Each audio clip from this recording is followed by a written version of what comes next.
everybody, day 33. I'm halfway through week 5. Actually, I'm almost at the end of week 5 now, and honeymoon period is definitely over.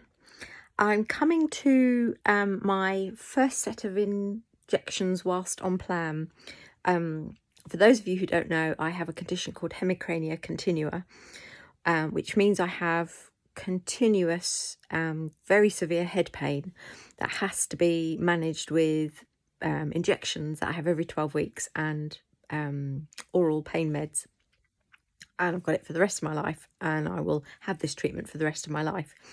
And this round of injections, I have about 50 injections in my face and my head and my neck and my shoulders every 12 weeks. And normally when I have these injections,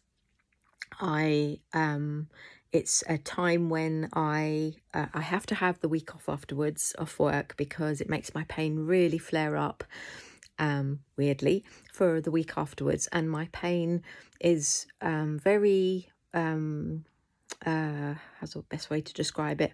Very unmanageable. Not unmanageable, that's the wrong word. Very unpredictable, that's the right word. So I don't know when it's going to hit badly, and then when it's going to settle back down again.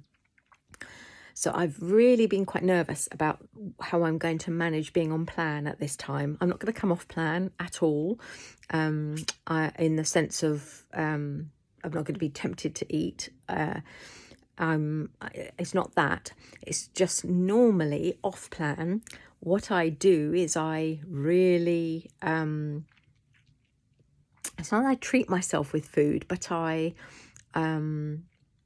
for instance, I suppose I do treat myself with food. Let's be honest, girl. Let's be honest. One of the things I do on the day that I have my injections is my daughter, bless her, will make me some gluten-free scones. So I don't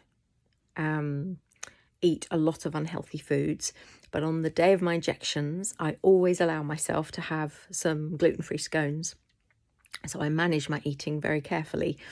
And on the day of my injections, because they're very unpleasant, that's when I'll allow myself to have my gluten-free scones and a bit of clotted cream and a bit of jam. I'm on plan at the moment. I can't do that. 3 products a day, 3 litres of water plus. So I'm thinking, how am I going to manage that on Saturday, 3 days' time? How am I going to do that? And then, of course, over the next few days, over the next week, I might have a milky coffee if I'm feeling a bit sorry for myself. So there's all these thoughts going through my head about how am I going to manage that? How am I going to look after myself? I can't have my scone. I can't have my milky coffee. Even the thinking in my head of maybe I'll allow myself, not the scone, interestingly, but maybe I'll allow myself a milky coffee on Saturday. So I've been working really hard on how I manage that. And I've been reframing really, really carefully the thoughts that have been going on in my head.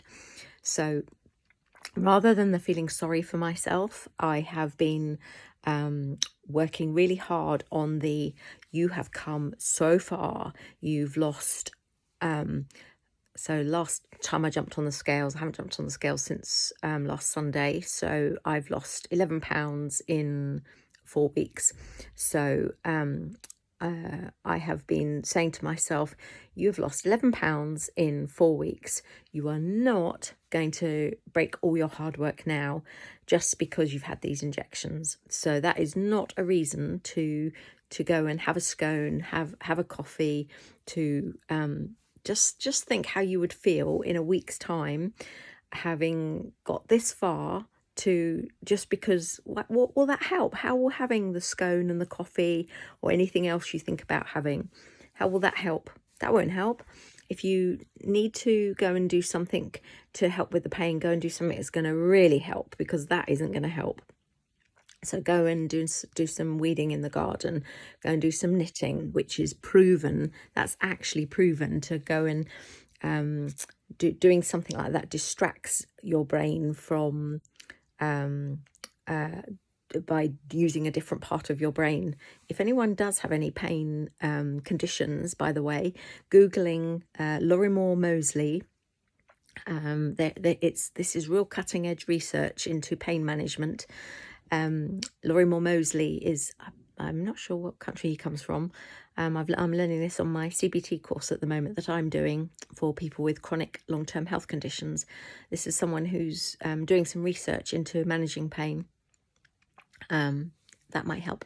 It's all to do with doing something else that takes up space in your brain, that takes your brain away from your pain. So that's what I've got to do. I've got to go and find something else to do that will take my brain away from my pain pathway. So what I'm doing is I'm building up my Kindle library. I'm making sure I've got some yarn in to make sure I've got my knitting ready.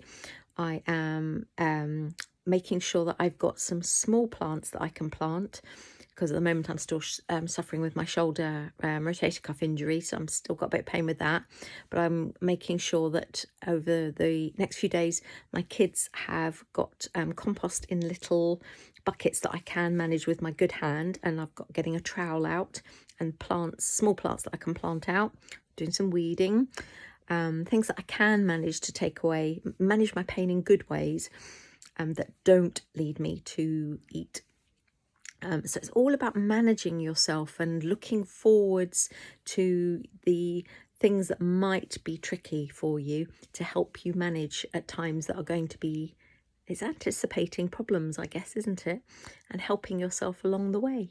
So I hope that helps.